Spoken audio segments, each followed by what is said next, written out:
kita akan melanjutkan dengan pembacaan dari kitab Injil menurut Lukas pasal yang ke-20 ayat 27 sampai dengan ayat yang ke-38.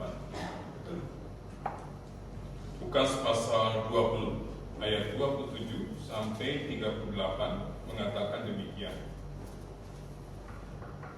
Maka datanglah kepada Yesus beberapa orang Saduki yang tidak mengakui adanya kebangkitan. Mereka bertanya kepadanya, "Guru, Musa menuliskan perintah ini untuk kita. Jika seorang yang mempunyai saudara laki-laki mati sedang istrinya masih ada, tetapi ia tidak meninggalkan anak, saudaranya harus kawin dengan istrinya itu dan membangkitkan keturunan bagi saudaranya itu. Adalah 7 orang bersaudara yang pertama kawin dengan seorang perempuan lalu mati dengan tidak meninggalkan anak. Lalu perempuan itu dikawini oleh yang kedua dan oleh yang ketiga, dan demikianlah berturut-turut oleh ke-7 saudara itu. Mereka semuanya mati dengan tidak meninggalkan anak. Akhirnya perempuan itu pun mati. Bagaimana sekarang dengan perempuan itu? Siapakah di antara orang-orang itu yang menjadi suaminya pada hari kebangkitan? Sebab ketujuhnya telah beristrikan dia." Jawab Yesus kepada mereka, "Orang-orang dunia ini kawin dan dikawinkan, tetapi mereka yang dianggap layak untuk mendapat bagian dalam dunia yang lain itu dan dalam kebangkitan dari antara orang mati tidak kawin dan tidak dikawinkan. Sebab mereka tidak dapat mati lagi. Mereka sama seperti malaikat-malaikat dan mereka adalah anak-anak Allah, karena mereka telah dibangkitkan. Tentang bangkitnya orang-orang mati, Musa telah memberitahukannya dalam nas tentang semak duri, di mana Tuhan disebut Allah Abraham, Allah Ishak dan Allah Yakub. Ia bukan Allah orang mati, melainkan Allah orang hidup. Sebab di hadapan Dia semua orang hidup." Demikianlah Injil Tuhan kita Yesus Kristus, dan yang berbahagia setiap kita yang mendengarkan dan yang memelihara. Haleluya. Haleluya.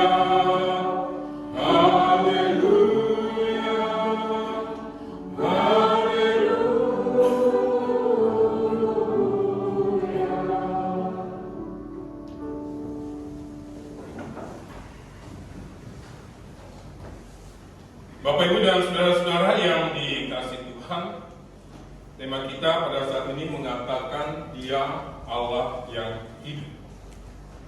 Di dalam kehidupan kita sebagai manusia, perjalanan hidup kita dibagi, umumnya orang mengatakan dibagi menjadi 3 bagian. Dulu, sekarang, dan yang akan datang. Pak Hari, dulu Ibu Diana pacar ya, Bu? Ya, sekarang sudah jadi istri. Ya. Nah, kalau katakan Ibu Diana, maaf nih, ya, Ibu Diana meninggal duluan, Mas. Ya. Nanti, ya, ketika katakanlah sama-sama masuk dalam dunia yang lain itu, Ibu Diana ingat nggak wajahnya Pak Hari?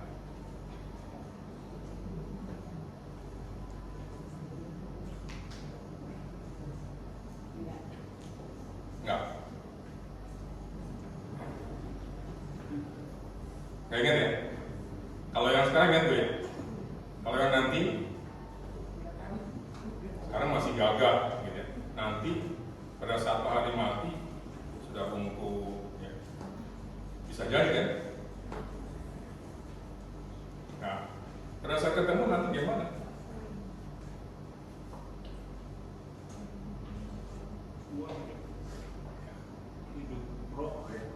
Hidup ya. Ya.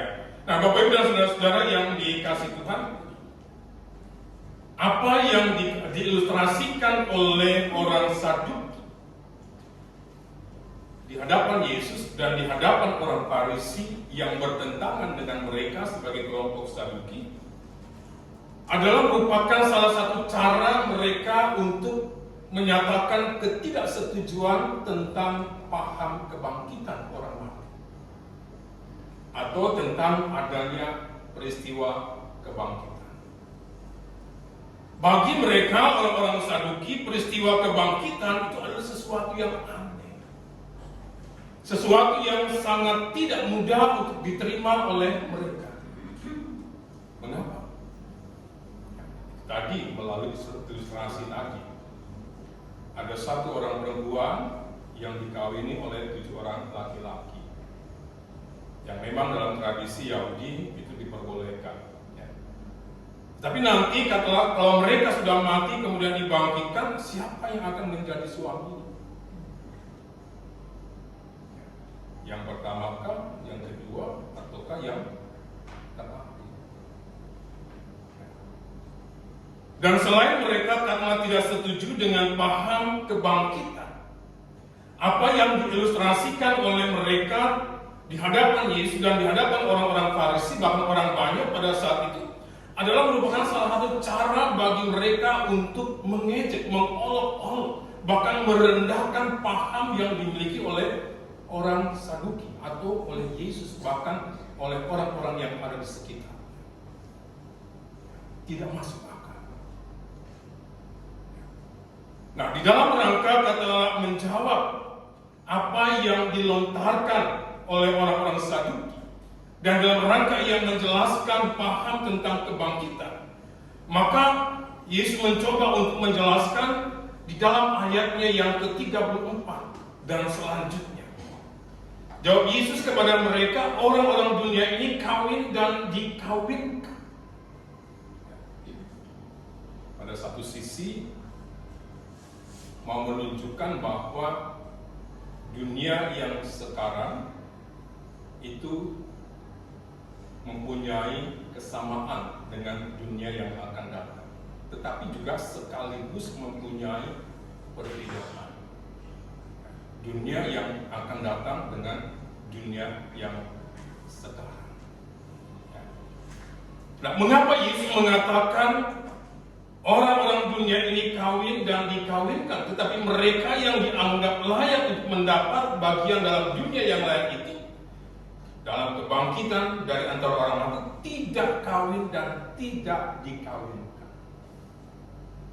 Nah, ini berkaitan dengan tradisi Levirat, ya, seorang perempuan yang bisa dinikahi oleh adik daripada suaminya, yang dikisahkan dengan 7 laki-laki. Orang dunia kawin dan dikawinkan, tetapi di dunia yang lain tidak dikawinkan dan tidak kawin. Mengapa? Kita ingat peristiwa ketika Allah menciptakan Adam dan Hawa, kemudian Allah menempatkan mereka di sebuah taman dan Allah memerintahkan kepada mereka, penuhilah bumi. Pernikahan dipahami sebagai salah satu cara yang diberikan oleh Allah kepada manusia untuk mengisi kekosongan dunia yang diciptakan, supaya dunia ini dipenuhi oleh manusia, mengisi kekosongan. Nah, lebih daripada itu, bukan hanya kekosongan di alam penciptaan yang diciptakan oleh Allah, tetapi juga ketika katakanlah Allah menciptakan laki-laki dan perempuan, mereka memang memiliki kelebihan, tetapi juga mereka memiliki kekurangan.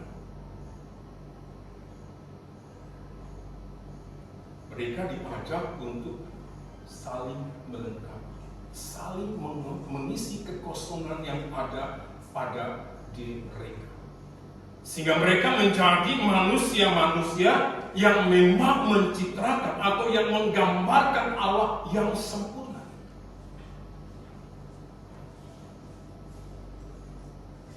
Sebabnya manusia di dalam dunia itu kawin dan dikawinkan, supaya dengan keturunan itu dunia ini dipenuhi oleh manusia. Jika kita mati, generasi yang selanjutnya akan melanjutkan, akan mengisi dunia ini. Nah, oleh sebab itu, di sini kita bisa katakanlah mencoba untuk memahami apa yang dimaksud oleh Yesus dengan dikawinkan, ya, kemudian tidak dikawinkan. Di dalam pemahaman Kristen, Kristus seringkali dipahami dan dipandang sebagai mempelai laki-laki, dan umatnya adalah mempelai perempuan. Dan di dalam dunia yang lain, dunia yang akan datang itu, mempelai laki-laki dan mempelai perempuan itu akan berjumpa satu dengan yang lain. Dan di dalam dunia yang lain itulah kemudian Allah memenuhi seluruh kekosongan. Kristus yang adalah mempelai laki-laki mengisi kekosongan manusia. Dan dunia yang lain itu akan dipenuhi dengan Allah. Sebabnya kemudian di dunia yang lain tidak dikawinkan dan tidak kawin. Nah, pemahaman yang seperti ini sangat berbeda dengan katakanlah paham, ya, misalnya dalam dunia politik yang sering kali digembar-gemborkan oleh saudara-saudara kita adalah, ya, bahkan berkaitan dengan jihad dan sebagainya. Ya. Nanti kalau kamu mati, kamu akan ketemu dengan bidadari, disambut oleh sekian banyak bidadari, bahkan kemudian bidadari itu bisa menjadi istri. Tidak ada lagi hal-hal yang sifatnya manusiawi, ya. Tidak ada lagi hal-hal yang sifatnya daging atau kedagingan dalam dunia itu.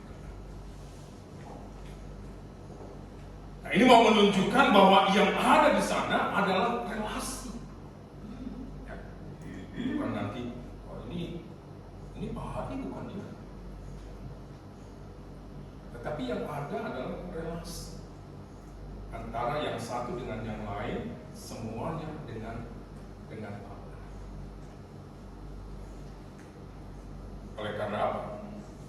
Oleh karena dalam ayat yang selanjutnya, dalam kalimat yang selanjutnya dikatakan, sebab mereka tidak dapat mati lagi.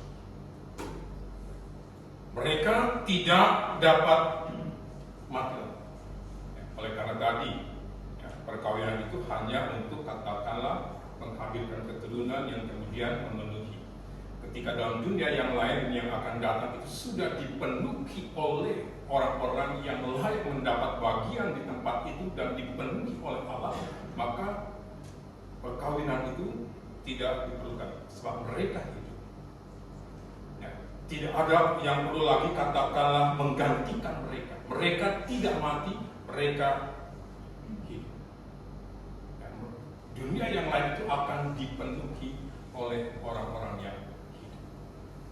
Sebabnya mereka yang tidak mati inilah yang kemudian akan mengalami kepenuhan daripada Allah. Kemudian hal yang ketiga di sini dikatakan juga, mereka sama seperti malaikat-malaikat. Artinya kita yang mati kemudian kita bangkit masuk dalam dunia yang akan datang atau dunia yang lain. Kita adalah orang-orang yang kemudian akan mendapatkan hak yang sama, kita akan mendapatkan tanggung jawab yang sama, kita akan mendapatkan tugas yang sama. Tidak ada perbedaan. Semuanya sama di hadapan Allah.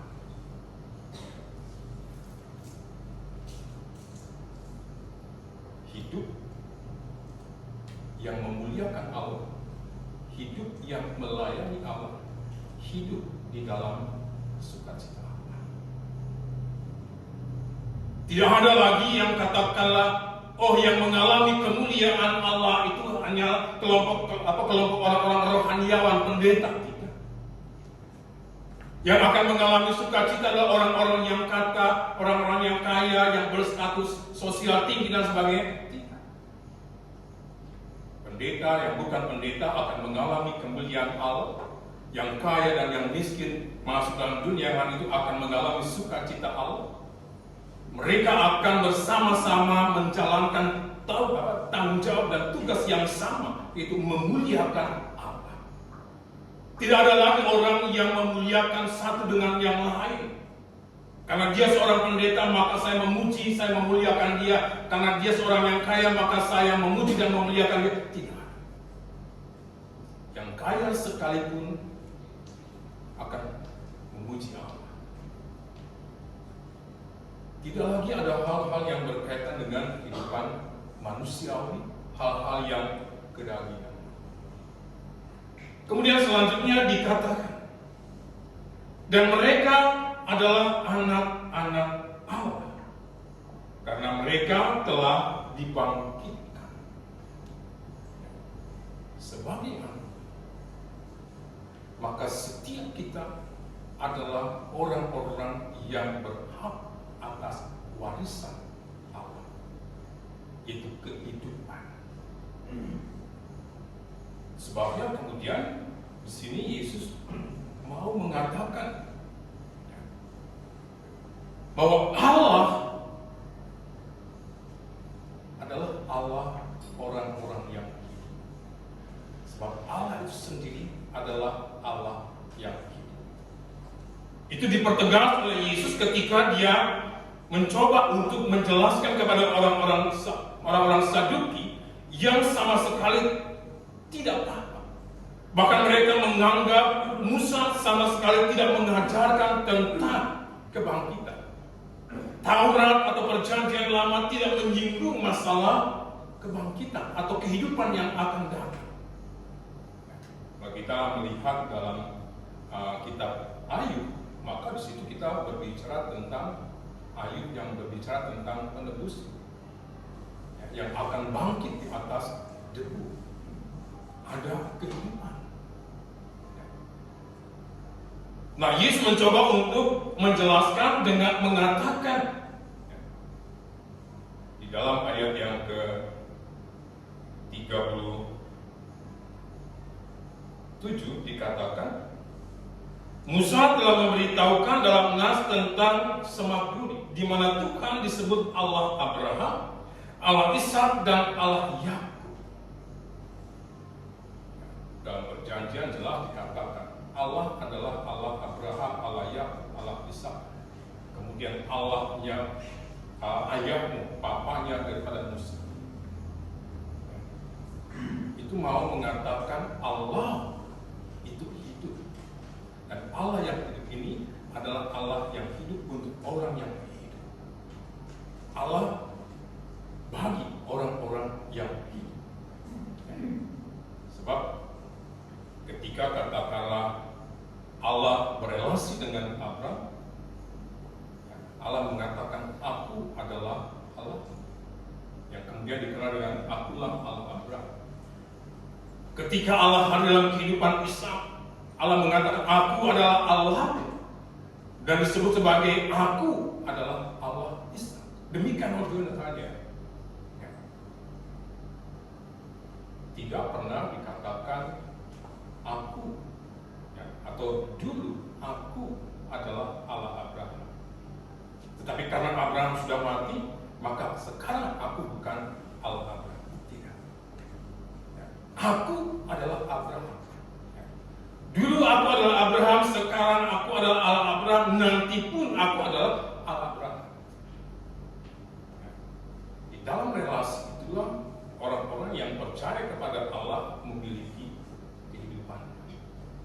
Di dalam setiap permasalahan dan pergumulan hidupnya, mereka yang percaya dan berani mempercayakan hidupnya kepada Allah akan merasakan dan mengalami Allah yang hidup, yang membuat mereka menjadi ringan di dalam menghadapi persoalan, bahkan keluar dari persoalan-persoalan hidupnya.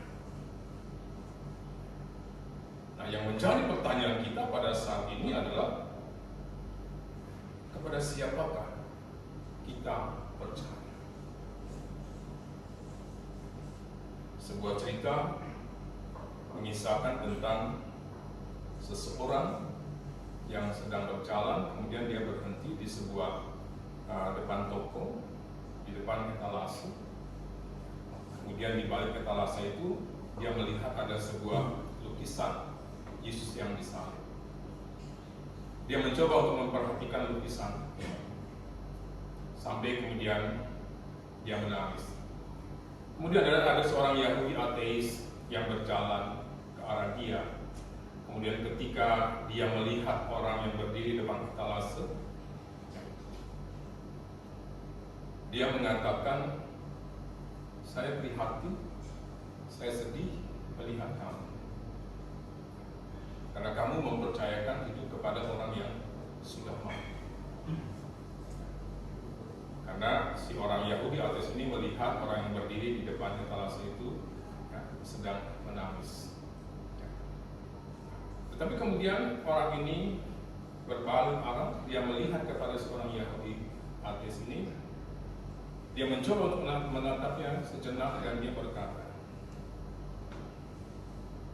"Aku menangis bukan karena aku berduka, tetapi aku menangis karena aku bersyukur. Aku yang berdosa ditebus oleh Dia yang membuat Dia mati. Dan itu mau menunjukkan ketika aku masih hidup, Dia juga hidup. Sebab tidak ada seorang pun yang mati yang bisa menolong seseorang." Nah, Bapak dan saudara-saudara yang dikasihi Tuhan, kita seringkali beranggap bahwa kita adalah orang-orang yang percaya kepada Allah yang hidup. Tetapi ketika kita diperhadapkan dengan permasalahan, kita diperhadapkan dengan pergumulan, kita seringkali katakan tidak berdaya. Bahkan kita kemudian merasa permasalahan dan pergumulan itu semakin berat, dan kita tidak bisa keluar dari pergumulan itu. Buntu. Karena mungkin kita tidak sedang mempercayakan hidup kita kepada Allah yang hidup. Mungkin kita sedang mempercayakan hidup kita kepada Allah yang mati, yaitu diri kita sendiri, ego kita sendiri, keakuan kita sendiri. Dan oleh karena itu kita tidak akan pernah bisa ringan di dalam realita kehidupan. Kita tidak bisa keluar dari pergumulan hidup karena kita mempercayakan hidup kita kepada Allah yang mati, bukan kepada Allah yang hidup. Nah, oleh sebab itu saudara-saudara yang dikasihi Tuhan, mari kita melihat kepada diri kita sendiri. Mari kita melakukan introspeksi terhadap kehidupan iman percaya kita. Benarkah kita percaya dan berani mempercayakan hidup kita kepada Allah yang hidup? Amin.